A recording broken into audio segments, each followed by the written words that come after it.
Deleted scenes. Actually, more like extra scenes, because these are not deleted. I didn't even film them yet. Here they are.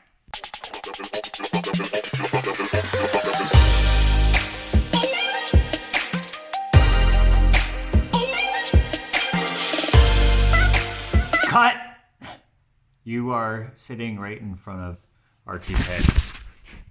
Right here. I'm going to give him eyes and a mouth so that he doesn't look weird. Let's start over on this side, just like we did in the original vlog. This here is, we called him Pickle Rick. Well, I named him Rick, and the story behind him is he was in a famous artist's house where one of my friends, Alex Archbold, was able to purchase it and then kind of bring it back to life. And he actually asked me to do a lot of work in that house, and this happened to be in that house. Now, he doesn't actually have a name tag, but he's holding a jar of pickles. And if you watch Rick and Morty, there's an episode called Pickle Rick, I think, where one of the main characters turns himself into a pickle.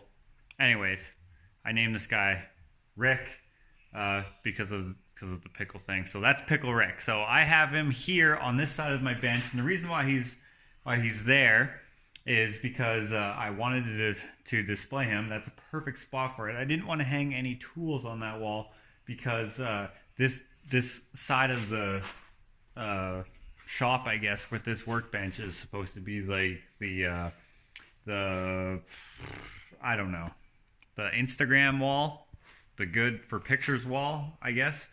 And so I wanted to put him there. Now, he's not going to get damaged there is another thing, because he is going to only be sustaining wood chip projectiles, because I'm going to have my lathe here when I eventually get it.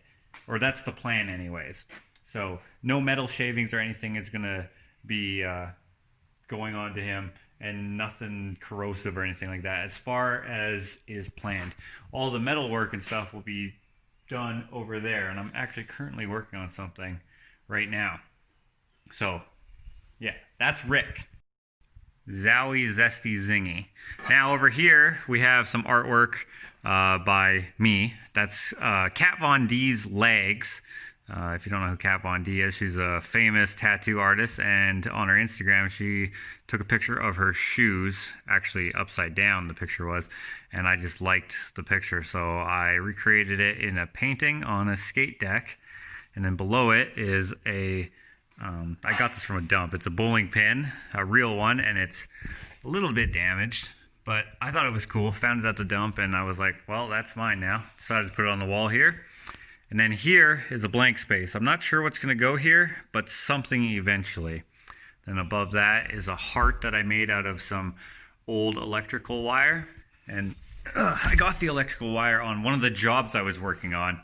One of my friends, I got him to do the electric in the house, and he had a whole bunch of wire scraps, like cutoffs or whatever, left over. And I peeled off the loom or whatever you call it, and then made this heart. I actually made a few of them, and this is one that I just had sold. So I decided to put that on the wall and then frame it.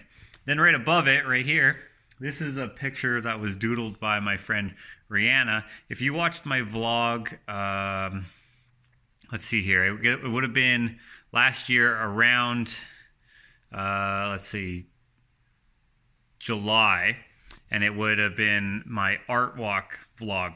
You would have met her in that vlog. Anyways, I bought this off of her just because I thought it was really neat, and then I put it in this frame. And that frame is actually made out of foam, which is odd. Whatever it's painted with, probably something, I don't know, some catalytic reaction paint of some sort. It makes it quite tough, so it doesn't feel like foam on the outside, but on the other side it is. Now right here, this is a baseball bat. It's a kid's baseball bat. It's actually pink, and then I just painted it black and then wrote Bone Cracker on it. I just thought it would be cool to have a little kneecapper, you know, light duty kneecapper, I guess. And so I've had that for a while. Decided to put that on the wall. And then below it right here, I got an old horseshoe, which I got from a gallery owner out in BC. I displayed my work there for a little bit, and he gave me that horseshoe because he thought my shop would need good luck. So I put that in my old shop, and now it's here in this shop as well. Then below that are these hands, which I got from one of you guys. I don't remember exactly who sent that to me, but I thought they would look perfect there. I think they look great. And then if we go over to the next little line up here, we have this jawbone. Now this jawbone, some of you may remember at the end of one of the more recent vlogs, it was the inspiration to a paper bison I made out of mostly cardboard and paper. It was actually in a pile of cardboard boxes that I use for shipping, and I was like, you know, it'd be cool if I made a bison out of cardboard. And so that's a bison jaw bone. As far as I know, it was given to me by a native art gallery owner where I used to carry my work until the gallery unfortunately had to close. And the owner was like, hey, would you like this? And I was like, yeah, sure, why not? So she thought it was a bison jawbone. So I think it is as well, based off of that information. Now right above it, I have this, I guess you could call it a drawing, and its presentation I actually quite like. So this frame here, I got from someone who happened to be driving by a house that I was working on. And the house that I was working on was like 100-year-old house, and it was really tiny and stuff. So while I was there, I was creating artwork, but I couldn't really create it inside the house because it was just so full of our tools and whatnot. So I would go out on the front lawn and I would make some whatever. And I happened to be making a sculpture while this lady drove by, and she stopped and was like, hey, I really like this art piece. And I was like, oh, thanks. And some of you may remember this wire whale, very similar to this sculpture here, which we'll get to, where it's just wound wire, and I made it into the shape of a whale. She thought it was super cool. And then she's like, I have some old picture frames. Would you mind if I gave them to you? And I was like, heck yeah, I'll take them. She said, one of them is from the 1600s, and one of them is new. And I was like, okay. So this one is new. It came out of a hotel, an older hotel. So it's not new. It's old, but not 1600s old. But it was in a hotel. And then the inner frame here, the red, that is actually baseboard that came out of the house I was working on. And then the plywood here is also, I believe it came from that house as well. And then this here, the actual picture, what it's drawn on is it's plaster that was in the house. So I had drawn this on the wall of the house before we decided to tear or to smash off the plaster off the wall there. It was in the kitchen. Now its subject matter is something kind of tattoo-y-esque, I guess. So it's a lighthouse on top of a skull, a sailor skull. It's faded quite a bit, but it still looks pretty good. And you can see an anchor comes out the bottom, and then I painted one of his teeth gold, and you can see it's faded quite a bit, but I thought it was pretty cool. Now the subject matter is related to where I was staying. The house was like, I don't know, about 10 minutes from the ocean on Vancouver Island there. Oh yeah, in his eye I also put a compass. I forgot about that detail there. But yeah, so this frame, a little damaged, but I liked it, and I used it for this. Moving on up, here is a sculpture I made out of some pallet wood. So this stock I carved out of a thicker pallet wood runner, or whatever you call them. Normally they're quite thin, but this one was a little bit thicker than a regular 2x4. And then all the mechanisms are just random hardware that I thought kind of fit the proper shape. And then here's the ramrod and stuff, and then this is a copper pipe made of all reclaimed and upcycled materials. I thought it was pretty cool, so I decided to put that up here. If I move on over to here, this picture here is something that I bought off an artist in an auction at the Rumble House in Calgary, which is like a, I don't really know how to explain it. It's kind of like a gallery, but they have like weekly art shows and stuff. And I believe they have monthly art shows as well. I can't really remember. I was not a part of that collective at all, but I decided to go there with a couple of my artist friends and spent the day there. And this was one of the paintings that someone did while they were there. And I thought it was really cool because it's so weird. And then I threw it in this frame, which I got from someone a little while ago. And I thought that looked super fancy. They actually got it from the thrift store, decided that they didn't want it, and then they gave it to me. Now below it is this right here, the bug collection. A lot of you seen this bug collection in a previous vlog. I got this from a thrift store, and I just thought it was so cool. I was looking for stuff with my little brother Dakota to use for one of his photo shoots, and then we just happened to see this, and I thought it was so cool. And right in here is I think a murder hornet, but I don't know. And then this right here I used as reference for a sculpture that I had made for someone.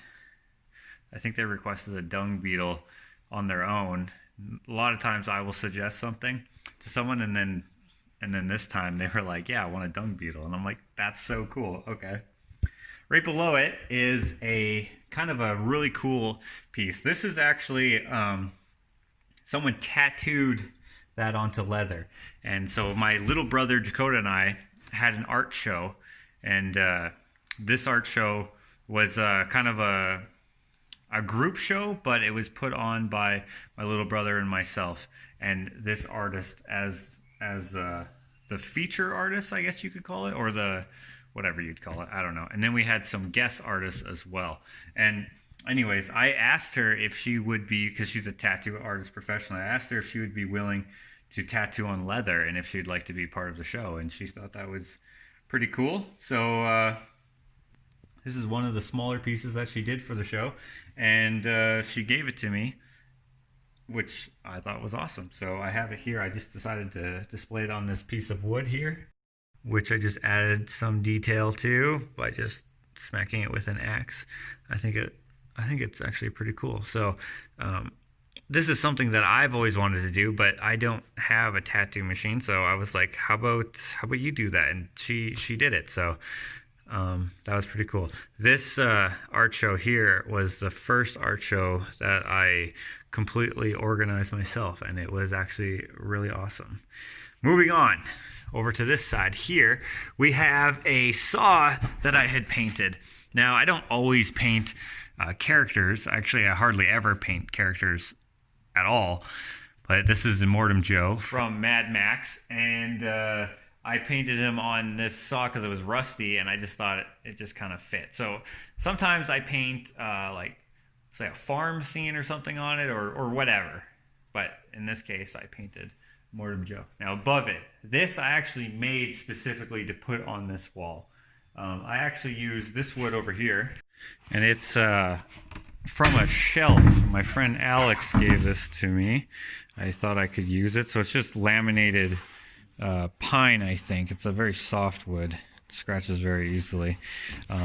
I just made it, or I just cut it in half in a swirly pattern, and then I kind of made it look like it was stretched together and then stitched with metal stitches, which are just nails that I had bent and then put into there. And then the color washes I put on there, I think, makes this really stand out. I really like the look of this. Anyway, so I made that specifically for this wall. Above there is kind of the focal point, let's call it, these antlers. I actually got these antlers from one of my clients. Actually, she never actually hired me to do the work in her house, but I did a quote. So she gave me these antlers as well as another pair of antlers, which I will be putting up somewhere in the studio. And she was also going to give me a polar bear that they had. She was a widow, and her husband was a hunter, and so he hunted a bunch of things. And anyways, he was one of the very last people to be able to hunt a polar bear. Now I know that's kind of a sore subject to people, but in this case, it was completely ethical and a completely ethical hunt. Whereas they ate the whole thing, they used everything, including its fur, I guess, as art in the end. Think what you will about that, but that is what it is. Same with the antlers. The moose was used for food and whatever else, and yeah, so that's where I got those. Now above it right there is so you might be aware that I like street signs and stuff. Like I have a whole bunch right here, and then on the welding bench I got a few there. And then this one over here is a kangaroo crossing sign, and it's not real, but it is metal. I got that from my friend who went to Australia, and she thought that I would like that because I told her that I wanted one and I would be upset if she didn't come back with one. I hope it's obvious that I'm joking. I wouldn't actually expect anyone to bring me home a gift, but I did tell her to steal one off the road for me, and obviously she couldn't grab a real one, so she actually told me that she had a heck of a time trying to find this one, and because she wanted to find one that was metal because it's, you know, has a more authentic feel to it. Moving on this side right here, this is another artist's work. I thought it was really cool. This is actually from an artist who works at the art store that I frequent. I follow her on Instagram, and I saw it there and I thought it was awesome, and I told her to save number 13 for me. So it's 13 of 13. And then so I just now opened it up to put on the wall, and yeah, I really like it. Below that is this thing I made. It's supposed to be a white collar, a blue collar, and a plaid collar. Now that's kind of a thing. I don't even know how to say it. But so this is a podcast, Reclaimed Audio, that I listen to, and the three hosts, they refer to themselves as the white collar, the blue collar, and the plaid collar perspective on making, I guess you could say. And so I like their podcast, and I decided to make this because I like it. Now, they saw it and they thought it was cool, which I think is cool, but I didn't actually give it to them. They all live in different places in the U.S., but actually one of them's Canadian, but yeah, the white collar dude is Canadian. So anyways, I have that there. Now below that, this is a special piece. This is a painting that Ashley did one day when we were camping. So this is actually dimensional lumber, but it's driftwood because we found it on the beach. So it was really heavy when we got it because it was so waterlogged, but now it's pretty light. But if you look in there, it's quite old, if you can see all the rings in there. So this was old growth wood. So since modern lumber, the rings are quite far apart, you can tell that this is an old piece of wood. Who knows how long it was in the ocean, but we found it just like that. So that was obviously a cut off, and then it somehow got lost in the woods. But yeah, Ashley painted that while I painted something else that I put in a gallery down there. Actually, the gallery that I got the horseshoe from. Moving on down to here, right beside it, we have this skull-shaped bottle. Now, it's not a Crystal Skull vodka bottle, but it looks like it. And I actually got that from a dollar store from the island. We went to the dollar store to get paint, I believe, because there is no art stores where we were. So I went to the dollar store. And I saw that there, and I'm like, this is kind of cool. And so, yeah, I got it. I got it for no reason, but I'm glad I did because it fits perfectly here. Right above that is this crossbow, which is actually a toy from a long time ago. Which is crazy because I shot that at my old shed at my old place, the love shed, I guess you could call it, because it has that sign that says love on it. If you watch my old vlogs, you may have noticed it, or my old maker videos. I think you'll see it on there. Probably my first maker video. You'll see it on there if you watch that video. Anyways, I shot I guess you call it a bolt at at that shed, and it went right through. And it's a toy, which is crazy. Like a BB gun seems crazy to be a toy, but like that doesn't necessarily kill you. This can for sure kill you, and it was marketed as a kid's toy, I guess. That's what I was told, anyways. Right above that, we have another gun that I made, very similar to the Blunderbuss. This one here is more of a matchlock musket, and I actually made it first. It was actually one of the first things I made and put on Instagram, I believe. It was inspired by the piece of copper that was in that shed, the love barn, or whatever the heck I've been calling it.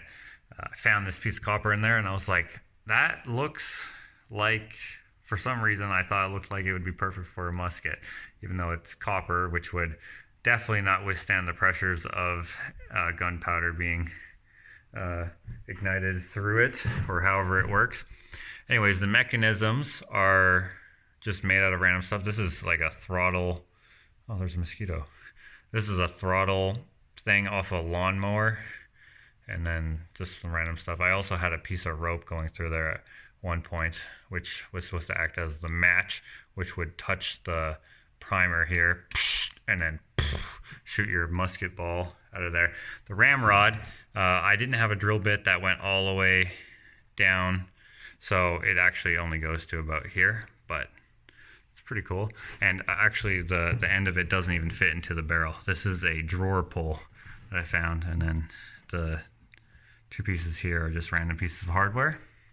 I thought it was really cool, so I carved this out of just a 2x8 or a 2x10, I can't remember. I thought it was kind of cool. Just use some reference pictures, and it's not at all accurate if you compare it to a real one, but you know, it's pretty cool as like just a toy or a display piece, I think. Now below it here is one of my best friend's paintings. This is actually just a print of it, and it's Bubbles from Trailer Park Boys as Johnny Cash. I just thought it was hilarious. We actually did an art trade for this, so I gave him a couple prints and he gave me this print, and I had it displayed in my old shop, but I didn't have it framed, and now I have it framed in a frame that actually I got from the same guy who gave me that one there. Now below it, if you watch the vlog that this is supposed to be the deleted scenes to, you know what's going on with this. I don't know what I'm going to put in there, but I wanted to hold a place for it, so I have it hung up there. And I'm not sure. I think that's actually Jakota's picture frame. Now beside it, speaking of Jakota, is one of his, this is a test print that I just happened to keep. And this is actually from the art show that I was talking about, the one with the tattoo artist. So he did this photo for that show. And that picture frame from the 1500s or whatever, he used that picture frame to display the original, or the whatever, this picture, the one that was for the show. And then above that and below that are two missing spaces. I'm not sure what I'm going to put there just yet. Maybe a heartburn. Some of you will be familiar with what heartburns are. We'll see. I just lent my wood burner to one of my other brothers, so I won't be doing that just yet, but once he's done with it, perhaps I will make one, because I actually found a piece of oak perfect for that, but I also have several people waiting for a heartburn, so we'll see when we can get to that. Now right above that we have this piece right here, which is a crocodile or alligator skull. I never can tell the difference. Some people will say, oh, it depends on where their teeth are. But, I mean, okay. But still, why is that just not a crocodile with different teeth? Or why is that not an alligator with different teeth? I never understood the difference. I don't know. Beside that, we have a sculpture that I made, part of that same art show. So that art show, I had done some sculptural work and some paintings. I kind of wanted to mix it up, and this is one of the pieces that didn't sell, and I'm kind of glad because I really like it. The frame got a little damaged right here, you can see, but I'm not mad at it. It's fine. So it's just carved out of scrap wood, and it's actually like quite huge. Like this is way bigger than a human hand. I mean, maybe that Bjorn guy from Iceland would have limbs this big. Probably a few people, but the average person, that's way bigger. And then the frame I just made out of scrap wood as well. And then this is actually plastic wood that I used to make the details. And I wanted it to be kind of shitty like that because it lended itself to a more gothic feel, I think. So yeah, there's that piece there. Then above that is a piece that was made by my brother Will. This is something that actually I had thought of. So this is actually off of my old truck. This is my old exhaust muffler, I guess. It's cherry bomb exhaust. And since I like puns, I was like, yo, could you turn this into a bomb? We would just have to make this section. Now, this is before I did any welding. So my brother would basically make the stuff for me, the things that I thought of. And then, of course, he would make his own stuff. This is at the same time that we had our store. Some of you are aware that I had a store, or that we had a store together years ago, me and my older brother, Will. And it was actually in the basement of another store that sold kind of the stuff that we made. They actually still commission me quite often to make stuff for their store, or to turn something that's broken into something that's cool again, or whatever. Anyways, that store that we had, we would be making stuff, but every so often we would make stuff for ourselves as well. And when it came to welding, Will, my brother Will, he would have to make everything for me because I didn't have a welder and I didn't really know how to weld anyways. But now I do. So now I would make it myself though. But yeah, I still have it. I think it's pretty cool. There's actually two of them, and he has the other one, and I'm not sure what he's doing with it now, but I decided to display mine over up here on the wall. Now, the last thing, when it comes to art on the wall, let's say, is this piece right here. It's a scorpion shaped mess of wire.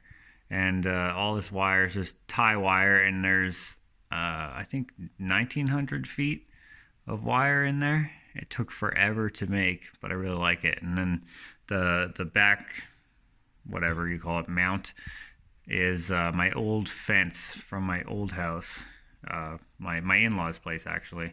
I lived there when I first got married, in their, you know, it's funny, in their in-law suite. Usually it works the other way around, but in this case, Ashley and I lived there until we could buy this place. And this is one of the pieces that I made while I lived there. I think it's pretty cool, and I wasn't able to sell it, so I decided to display it here, and I dig it. Moving over to the welding bench, since we're covering the whole bench here, is this right here. More signs. So it's missing two, but that's because I don't have two more of this size to put there. I would like to have a crosswalk sign, like the man walking, and then something else here. Now, I'm not sure exactly what I would like here, but something that had words on it. Or perhaps if I knew where to go, or if I could do it myself, I would get like an Ushitat or maker, or Ushitat means maker, or something like that, printed up on a sign like this. I don't know where to get that done, but I think it would be cool to have it right here. That would be neat. So this is protection for my welding bench, and right now actually I am making something. I don't know if you can tell what it is, but I will show you what it is. It will be in the next vlog, I believe, as far as plans are going, but it's a Roadrunner. Now this is a commission, so hopefully the person actually likes it. I don't require anyone to buy something that they don't actually like, but if they don't like it, then I mean, I will like it, so I will just have it. But once it's done, that'll look a lot better than just this. Yeah. So this is just supposed to be a test drive of my welding bench setup. I've had to kind of get some of the rust off, so I had a good connection with the ground clamp here, which actually I have over here right now because I've been making the head and just welding filler on it to kind of make the head shape and stuff. Since I'm showing you the bench, why don't I show you this, which I think is kind of cool. So one of the galleries I'm in, they had to close because of COVID one of their permanent locations temporarily. Does that make sense? I think it makes sense. Anyways, they had these drawers here, which are just, in my case, just housing just random stuff. Actually, you know what? I got this from that house that I got Rick from, which is pretty cool. Oh, hey, China. How's it going, China? What are you doing? What are you doing? This is my mom's other dog. A lot of you have met Shadow, but this is my mom's other dog. And I'm just babysitting her for a while. Anyways, these drawers came from one of the galleries, and they used to hold prints of different artists, which I think is kind of cool. So I'm going to keep them on there. Robert Bateman, Fabio Napoleone, Michael Goddard, who is my favorite artist. Some of you know that. But yeah, I got that one and I got this one, and they all used to hold prints. And I was going to get another one, but I don't actually need it. From that same gallery, I got this metal one, which holds a bunch of other stuff. It's actually quite big, so I have it underneath this bench. Got my Archie head. Over here, I have more storage and stuff. My air compressor, the welder's under there, and then the bottle has to be way over here so I can still open this drawer and stuff. But yeah, that is my art wall in the studio. And just in case you missed the last vlog, the reason why I'm putting art on here rather than tools is because these benches are kind of deep. So reaching for tools and stuff is a little inconvenient. And the reason why I have them deep is because my miter station is going right here. So I'll get another miter saw that will be dedicated for this spot. And if I have long dimensional lumber in here, I will want to move the other tools towards the wall so that I have room to put the wood on it without having to take the tools off the bench. So it kind of works my workflow. And then eventually I'll have everything kind of working and figured out in a more like, what's that expression? Like a well-oiled machine, you know, so we'll see how things go. But anyways, I hope you enjoyed the deleted scenes, which are not actually deleted because I just now filmed them. And so let's call them extra scenes. But the intro said deleted scenes because I didn't actually make another intro that said extra scenes. I wish I would have thought ahead there, but I don't have that template anymore. So it's deleted scenes. Anyways, thanks for watching, and I'll see you on another vlog.